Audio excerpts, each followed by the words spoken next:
Well, welcome to part 2 of our video look at Claas's new introductions this year at the Ag in Motion Farm Show. This time, Claas's Franz Reimers and I are going to get into the cab, take one of these new Xerions out for a drive, and just show you what it's like to operate one of them. So Franz, a low RPM engine here with high torque at low speed. Tell me about that.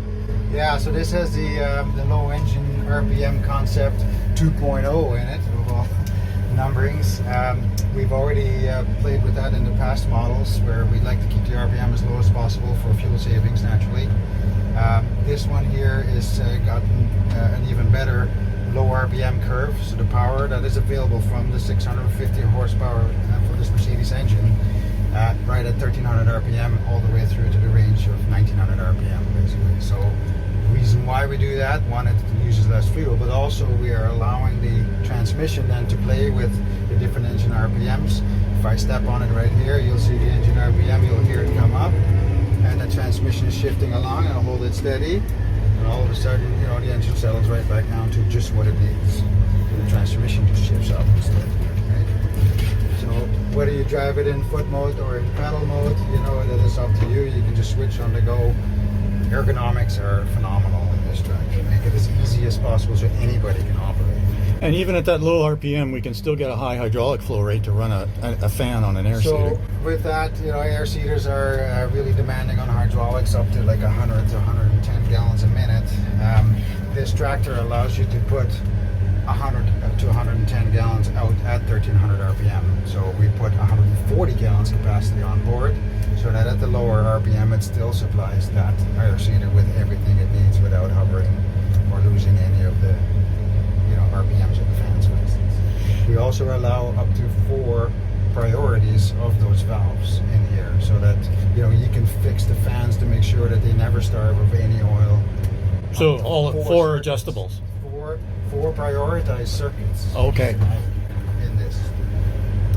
Right. So, and then there's of course the power beyond available standard on this as well. Besides the 6 or the 8 maximum valves, remote stack valves. Also, I put large couplers on the rear, so they have high flow 3/4 couplers basically. Instead of just a 1/2 inch that are limited by the capacity they can pass through, they're about 1/3 of them are much larger, the 3/4 couplers that can pass a lot more oil steadily without heating and so on. And so, like you demonstrated, we can accelerate using either the foot pedal or the hand valve, and then just let it go and it comes back to our preset speed. So like the hand is basically, as soon as you don't touch it, it'll hold its speed. And then if you just push slightly, it accelerates slowly. If you push hard, it starts to accelerate more aggressively. Right? So it's just however hard you want to do it, or however quick you want to make that step. That's it. So as soon as you go back onto the foot pedal, now I'm driving like a car. Okay. I let go of the pedal, and it slows down. So how many presets can we put in for machine like if we want to preset for like an air drill? Can we preset that setting into the computer? Yes, so we have 3 cruise ranges. So like these are virtual ranges. The CVT can go anywhere at once, but nevertheless we give you 3 cruise ranges that you can see here, and you can pre-program them as you wish to whatever speed, and each one of them will have a cruise speed listed at the top range. In this case it's set up at 9.9 and so on. And then switching between the cruise ranges will give you the different cruise speeds. So you usually have 3 cruise speeds that you can toggle between. So whether it's a headland speed and main speed and then a wet spot speed, you can just toggle between. You can program any of the F keys on the handle, so you don't have to get your hand off to hit the cruise ranges. You just program the F keys on the handle, right? So then when that's set, you just flick those. I'm not sure if this one is set. This one is right now functioning a valve, but nevertheless you can keep your hand on the C-motion handle at all. So what's the telematics system that you're using here? Yeah, so telematics, we have everything that's connected straight to the remote service is one that the dealers can look at this machine with the customer's consent as far as error codes or anything that maintenance requirements and so on.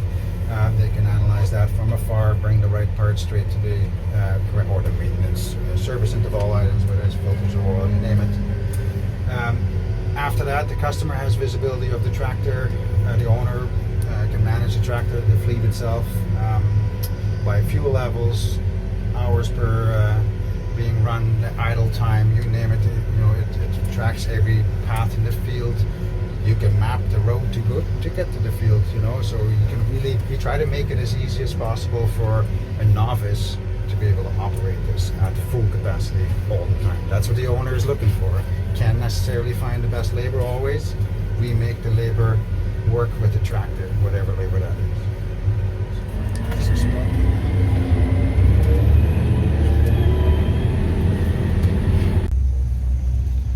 Well, that's it for this look at Claas's new introductions. For more on news and information in the farm machinery world, be sure to check back here often at AgDealerTV. Bye for now.